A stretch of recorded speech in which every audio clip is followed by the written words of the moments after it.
Hello everyone! Kamusta? Today, we will be discussing logical design of CMSC 206 Database Management System.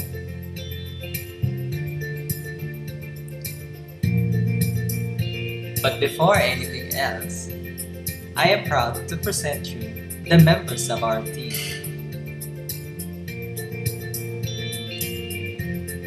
Ana Lourdes Heras, Wayne Won Woon, Joel Tapero, Marvin Suner, Risa Jane Amper, Carlo Emel Flores, Kim Carlo Malamion, Jan Christopher Ascaraga, and yours truly, Geran Simakon.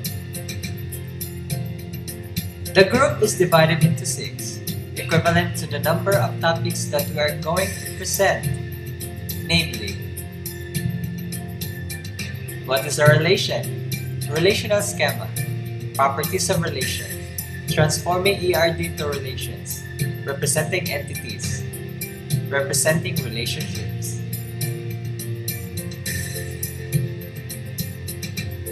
So let's begin with logical design. Logical design is the process of transforming a conceptual data model into logical database model. A logical database model is simply a design that conforms to the data model for a class of database management system.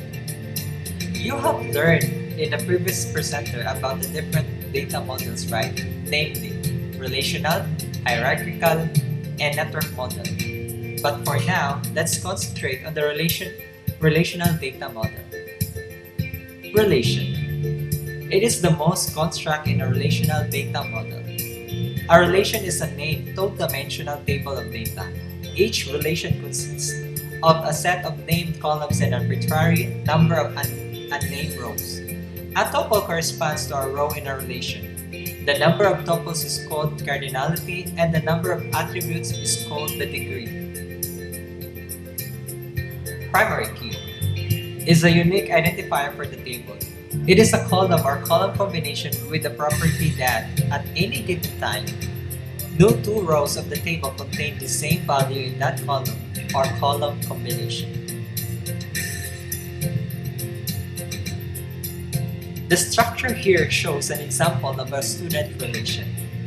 The relation is displayed as a table where each tuple is shown as a row and each attribute corresponds to a column header indicating a role or interpretation of values in that column. Null values represent attributes whose values are unknown to or do not exist for some individual. The attribute student number is the primary key of the relation. Alright? The other topics under our logical design module will be discussed by my fellow groupmates. So just sit back and relax, and here they are now.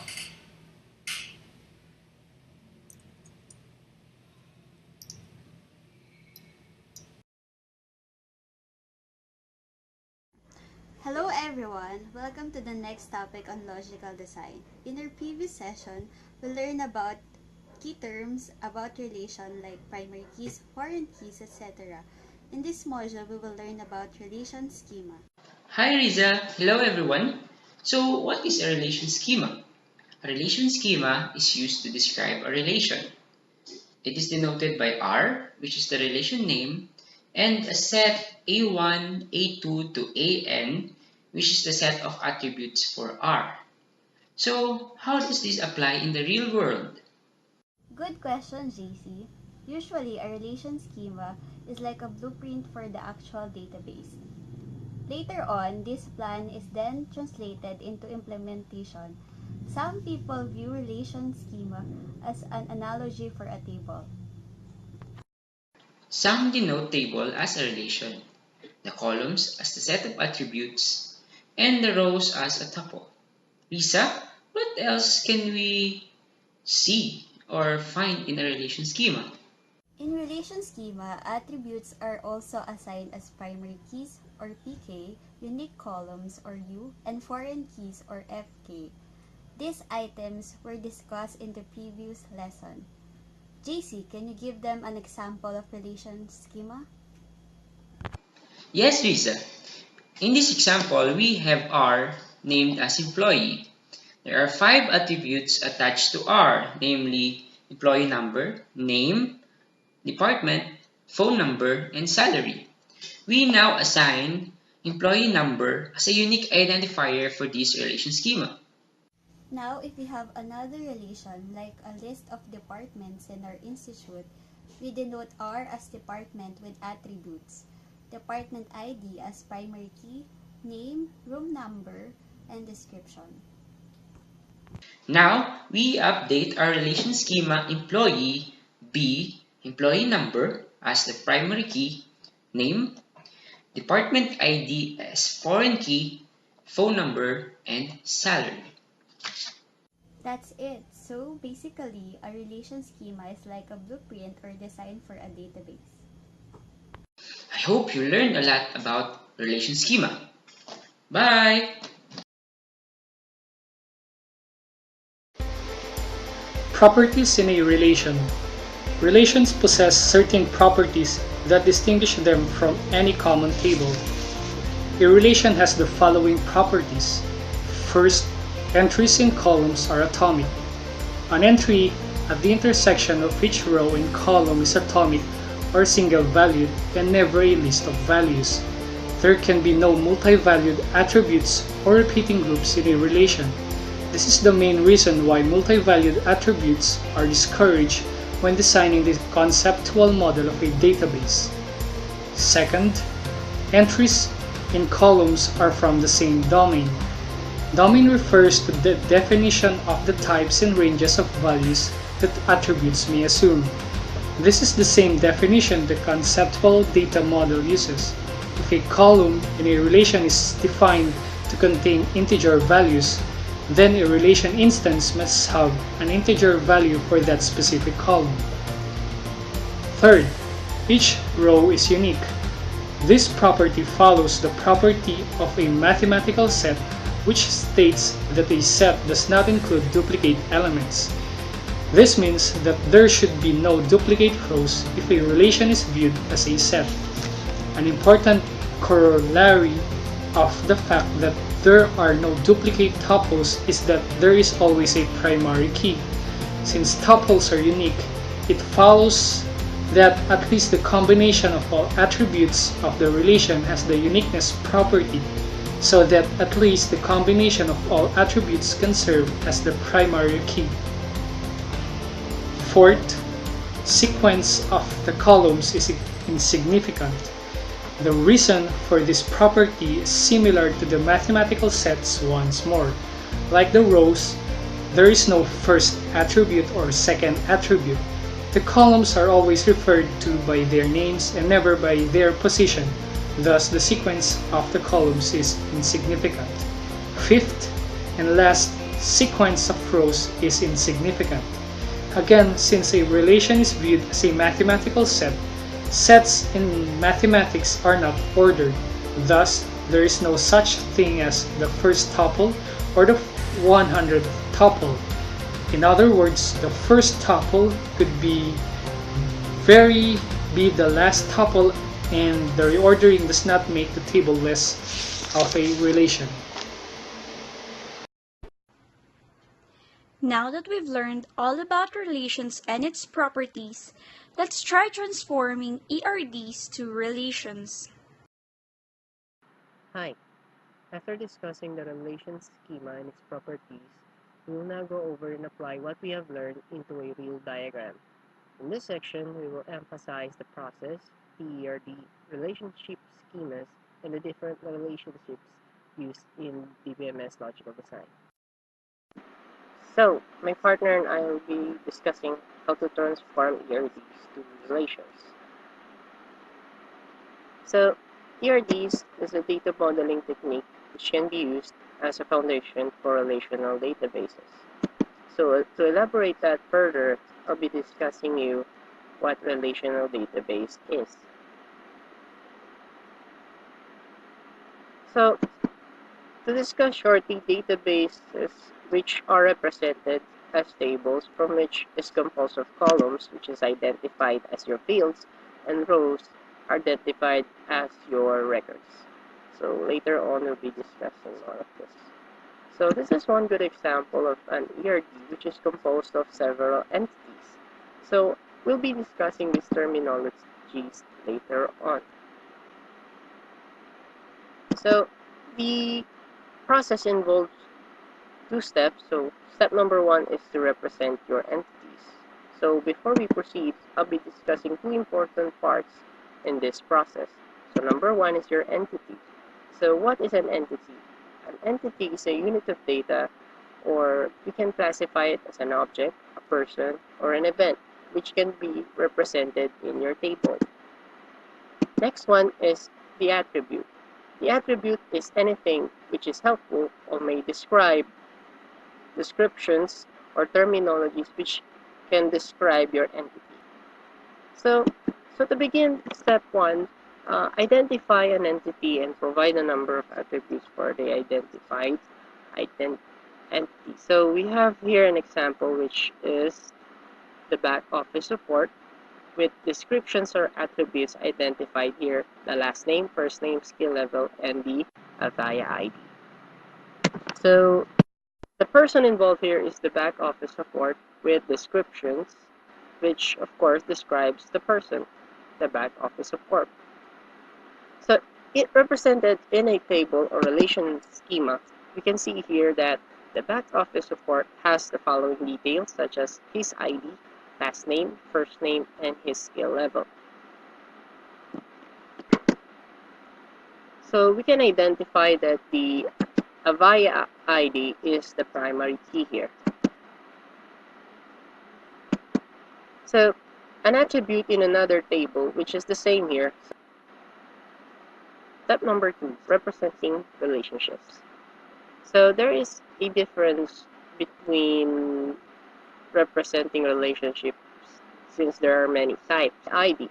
So one is represented as the primary key and the other is represented as your foreign key. I'll be starting discussing 1:n binary relationship, which means 1:many. So on the example here, we have fields or entities such as the back office support currently connected with the function entity. So how did this become one-to-many relationship? So to explain it further, here we can see the employee represented as the Avaya ID, which currently can function for three different types of assigned function. So this is to many since one employee may be functioning or performing any of those three functions. So next up is now 1:1 relationship, so still binary. So here the difference is the back office support is now connected with the statistics. So statistics may be considered as the performance of the back office support. So how did it become 1:1? So we can see in the relation schema that one back office support staff can only have one statistics record since his performance or the particular performance of one employee can only be assigned to his primary key, which is the Avaya ID. So no two exact employees may have the same ID and same performance. Next, I'll be discussing representing binary M2M relationship, meaning many to many. So here, we have an entity back office support again, currently connected now with tickets. So in order to explain it further, the relationship between the two, so in a relation schema sample here, we have Avaya ID, which is currently assigned for the back office support. They both have the same ticket number. So here in the example, we have 69261 and 69264. They both share the same ticket number. So this means that different tickets can be assigned to multiple back office support, and at the same time, back office support may attend to different ticket numbers at the same time. Thus, this relationship can be considered as many to many. representing unary one-is-to-many relationship, only now it is recursive. So when we say something is recursive, it means it's repeating itself. So here we have back office support and the entity duty supervisor. Duty supervisor is a designation given to back office support. So meaning an employee or a back office support may also function as a duty supervisor at the same time. So currently, as you can see here, um, currently the back office support functions and also performs managing tasks similar to a duty supervisor. So it becomes recursive since the duty supervisor also shares the same attributes as the normal back office support.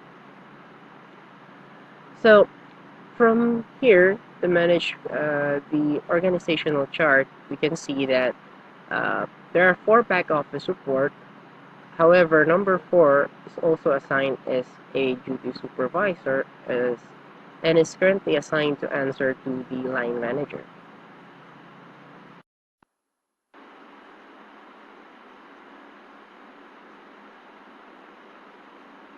And finally, we have representing unary or many is to many relationship.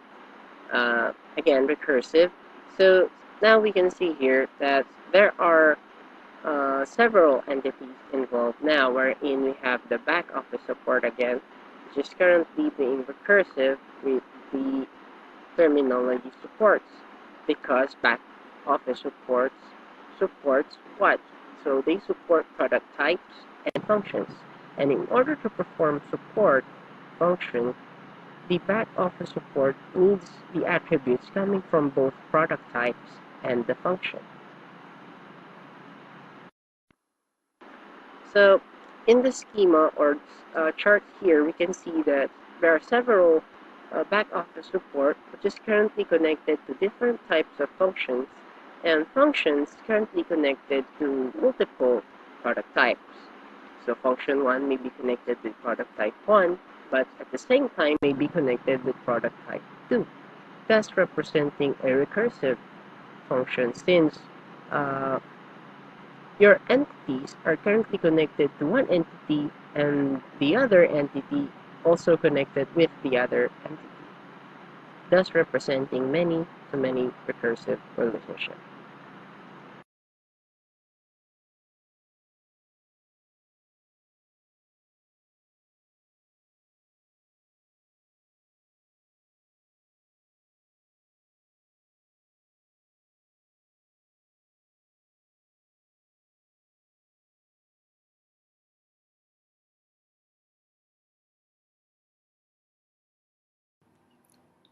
For this part in DBMS logical design, we split the process into two steps.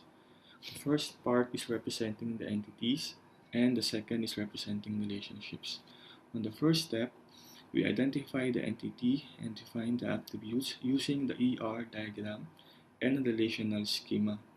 On the second step, with the relationship to be used for DBMS was determined, it can be represented as binary 1 is to n, binary 1 is to 1, binary many to many, unary 1 is to n, and lastly, unary many to many. A DBMS can be designed with one or a combination of these relationships.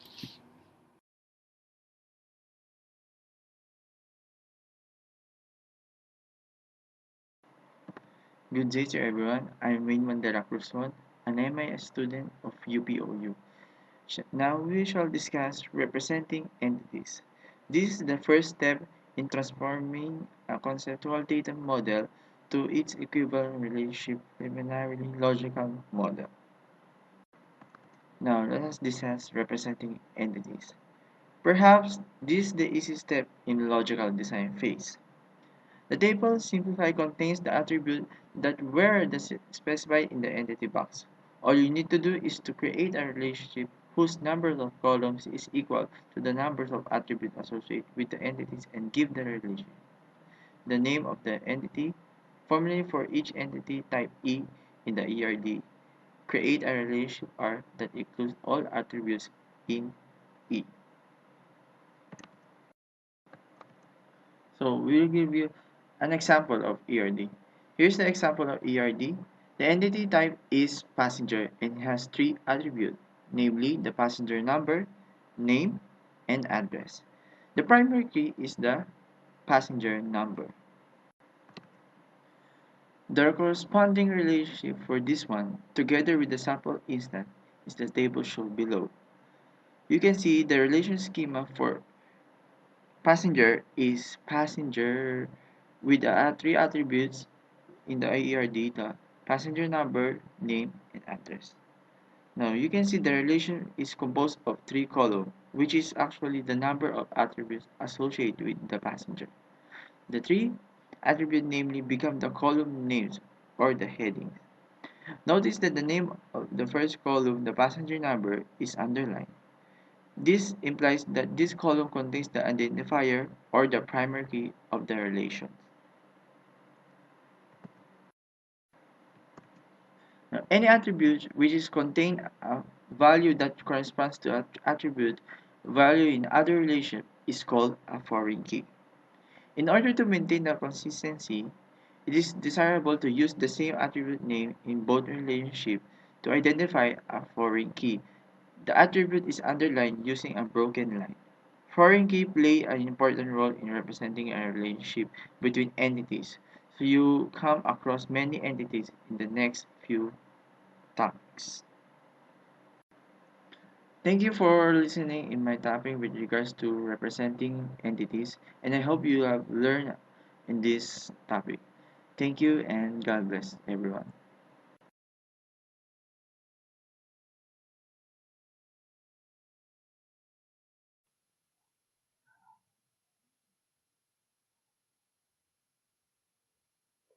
Moving forward, I will now discuss the representation of relationships. So, and this actually comes when all entities have been transformed to relations. And there are two aspects to this. The first one being the degree of the relationship, or the number of entity types involved, and its cardinality, or the number of entity instances involved.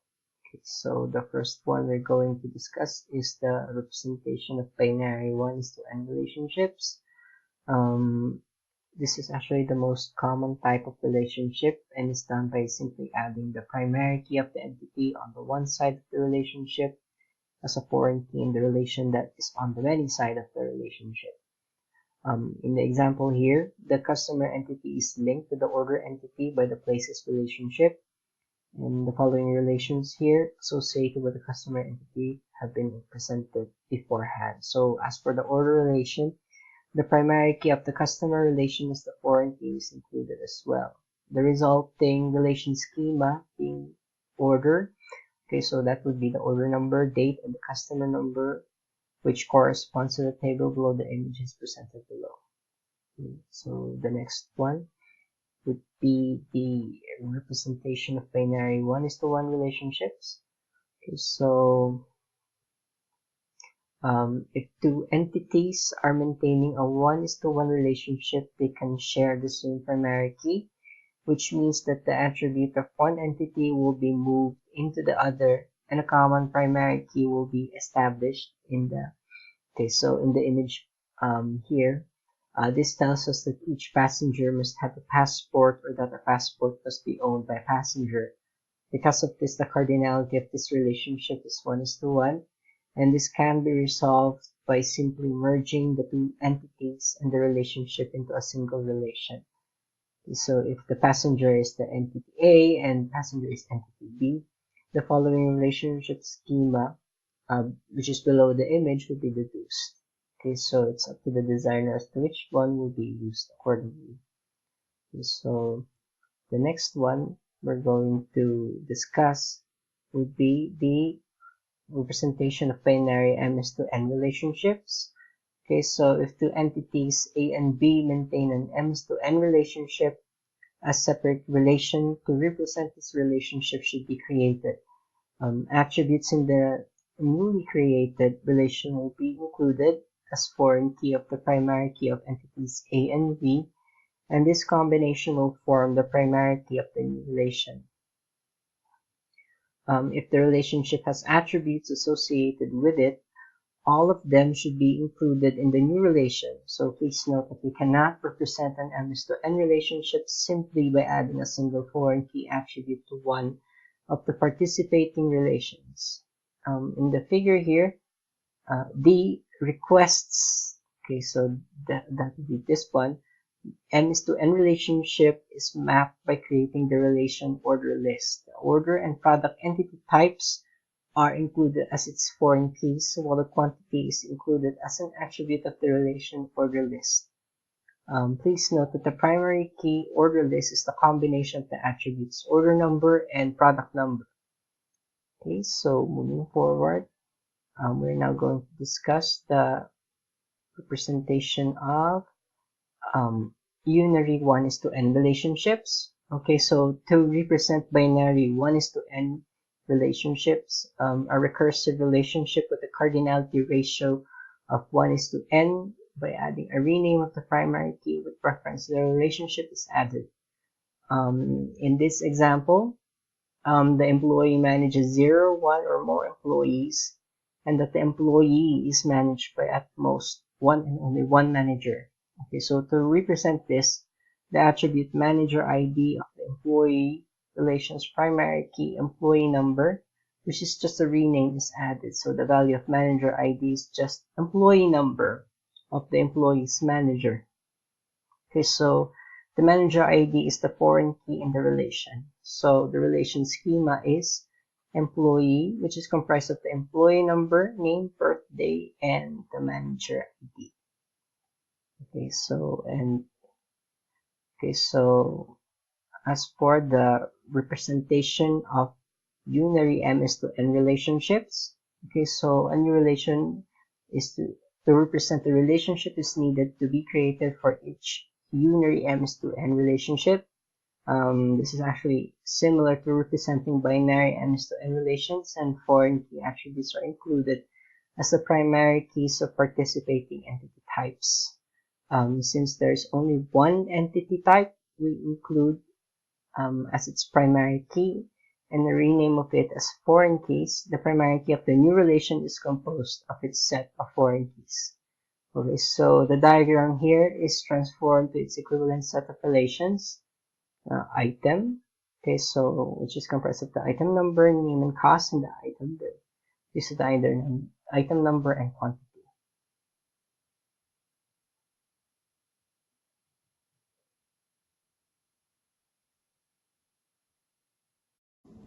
Wow! Thank you guys for explaining Module 7. As a recap, we have talked about relation as a named two-dimensional table of data, what relation schema is, and how JC and Risa compared it as the blueprint of your database. And then we have also talked about the properties of relation, which are atomic entries, same atomic or same domain entries, how row is unique, how the sequence of columns and rows are insignificant, and we've also talked about how to transform ERDs to relations using a two-step process. The first step is representing entities, which can be done by tables, where the number of columns is representing each of the attributes for each entry. And then the second step is representing relationships, where the degree of relationships in cardinality is an important factor. That's it, folks. Thank you for watching.